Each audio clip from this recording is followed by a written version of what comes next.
Ég heiti Anna og þetta bekkurinn minn. Það vor og sólskin að gera alla vitlausa.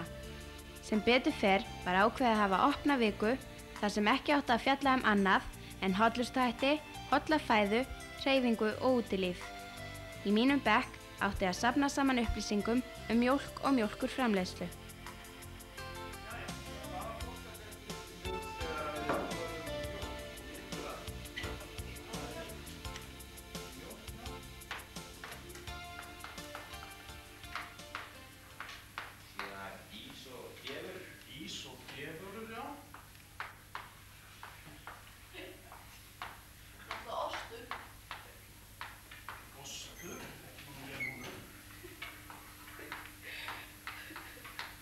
Skyr og jógurt. Skyr og jógurt. Takk fyrir.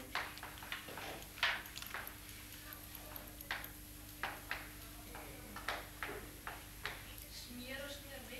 Já.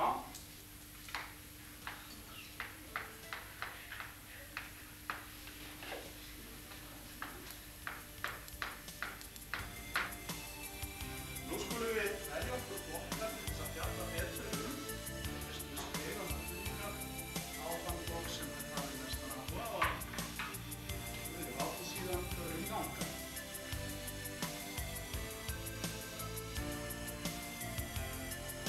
Þegar flestu voru búnir að velja sér stað til að fara á, spurði Bjössi hvort ekkert væri hægt að hafa kúabúðin í myndinni og það var greinilegt að kennarinn beið eftir þessari athugasemd. Þetta ég, Bjössi. Það kom svo í hlut okkar Önnu að fara á kúabúið. Það vill svo til að við þekkjum bæði til á þeim bæ og svo taka mjólkurbílar ekki fleiri en 2 farþega.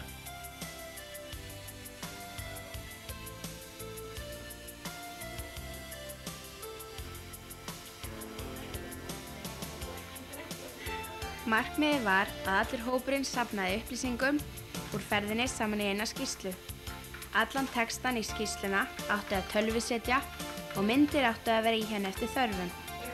Fyrsti dagurinn fór ég að undirbúa hvernig best væri að safna upplýsingum.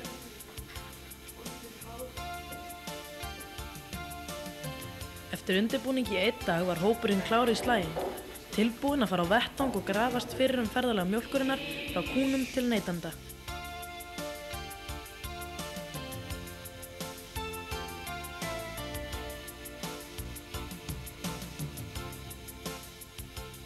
Þegar ég hef farið hér á sumrin, má sjá margar kýr á beit. Úr þessu umhverfi safnar kýrin þeim næringar og bætiefnum sem hún þarfnast og breytir meðal annars í mjólk. Á sumrin þarf að velja handa kúnum gott beitiland. Kýrin drekkur oft yfir 30 lítra á dag.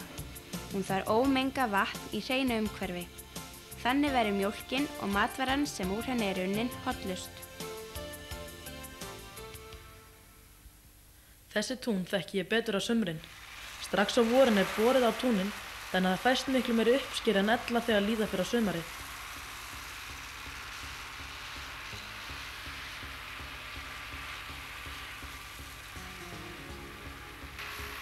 Þegar grasið sprottir nægilega vel það slegið.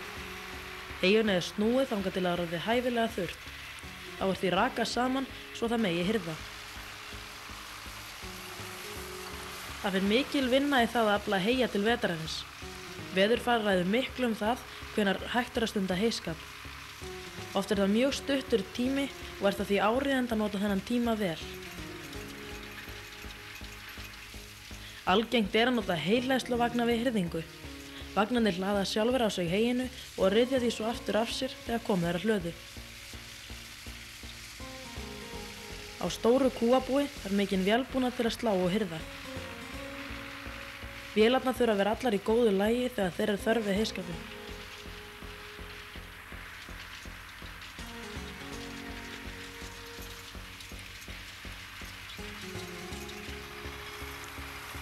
Við það að blása heyinn í hlöðu þurrkast heyinn enn frekar og það dreifist vel hlöðuna.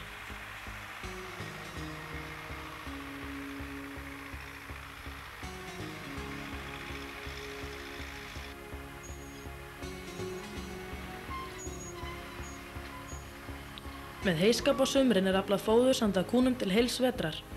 Veðurfar og grasbretta skipta miklu það hvernig heyverkun tekst. Heyskapurinn er undirstaða þess að búreksturinn standist. Vetrarforði af heyi handa einni kú er 40 hestburðir eða 4 tonn. 35 kýr þurfa því það bil 140 tonn af heyi veturinn.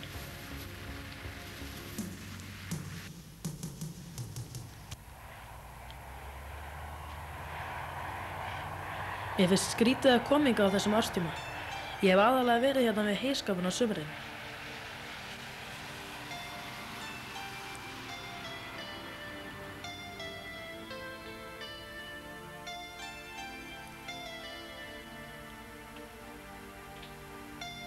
Á hlaðinu tók Arnar, jafnaldri okkar, á móti okkur.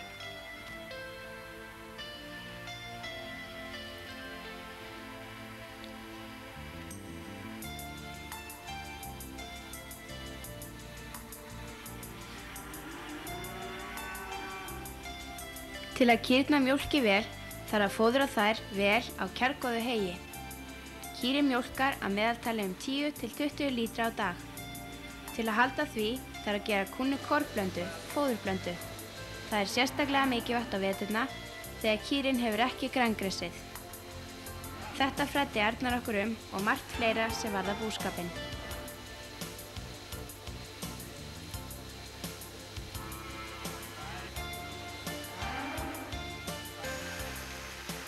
Kýrnar eru langt komnar með heyið sem heyjað var í fyrra sumar. Þegar kýrnar fara svo út í vor, verður það hey sem nú er eftir næstum því alveg búið.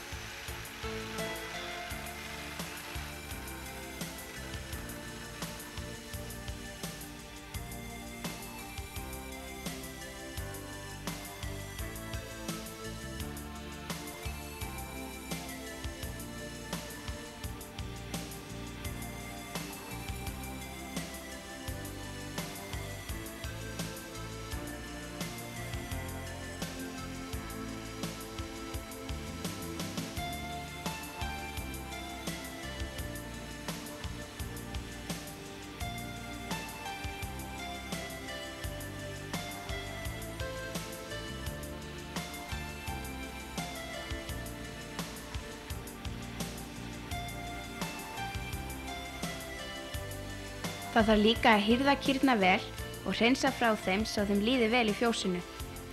Kýrnar eru hafðar inni 8 til 9 mánuði ársins og fá þær ekkert að fara út allan þann tíma.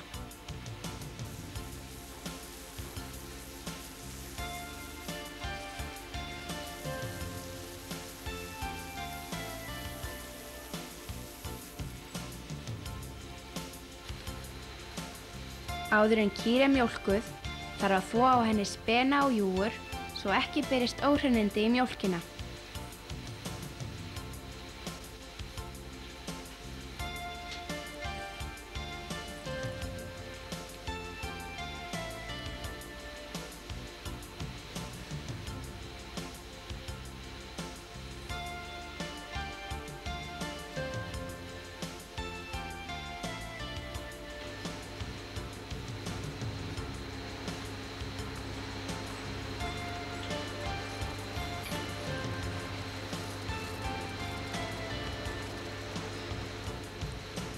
Góð mjólkurkýr getur mjólkað 30 lítrar á dag.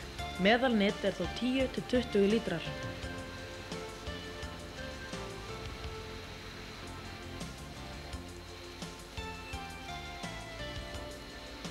Á búi með 35 kúm mjólkar kýrnar 360 lítra á dag, eða samtals 130.000 lítra á ári.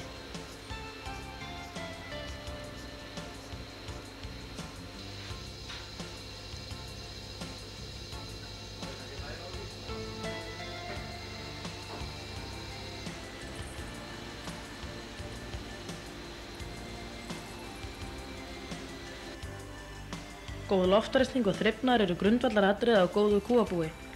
Hreinlæti er lykillinn að góðri mjólkurframleiðslu. Gæðaeftirlitið í mjólkurframleiðslunni er margfalt en ef hreinlæti er ekki nægjanlegt á kúabúinu er hætta á að mjólkin verði ekkert tekin til framleiðslu.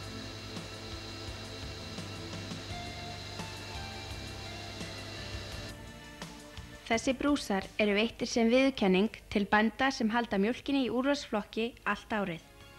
Héðan kemur aðeins úrvalsmjólk. Kýrnar á þessu búi sjá mörgum fjölskyldum fyrir mjólk og mjólkurafurðum, en heimilisfólki hér fær flesta sína mjólkurvörur sendar með mjólkurbílnum.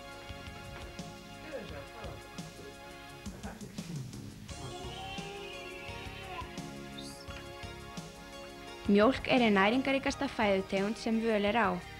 Í henni er mjög mikið af kalki, steinefnum og hvítu, próteini.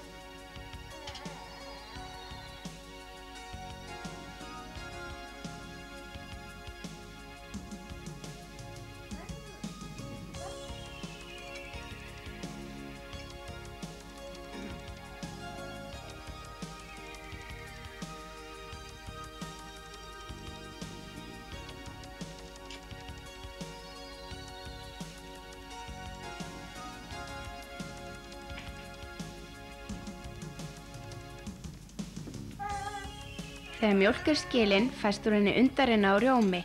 Smjör verður til þegar rjómi er strokkaður.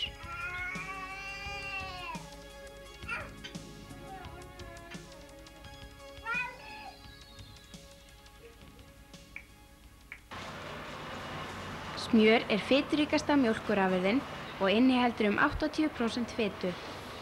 Smjör er nú framleitt í nokkrum tegundum eftir salt- og fituinnihaldi.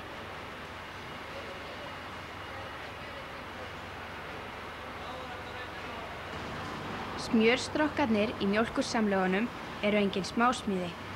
Þegar bekkjarsystkini okkar heimsóttu samlagið var verið að búa til smjörva.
Ostur er gerður úr blöndu af mjólk og undarrennu. Hlutföll blöndunar fara eftir því hvað osturinn á að vera feitur.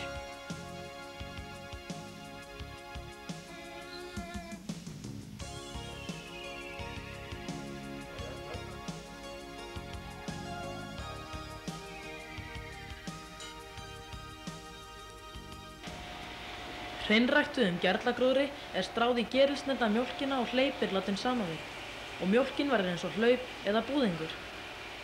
Þegar hlaupið er skorið skiljast að ostaefni mjólkurinnar og mysa. Mysan er svo meðal annars notuð við framleiðslu mysuosta. Því næst er ostahlaupi pressað.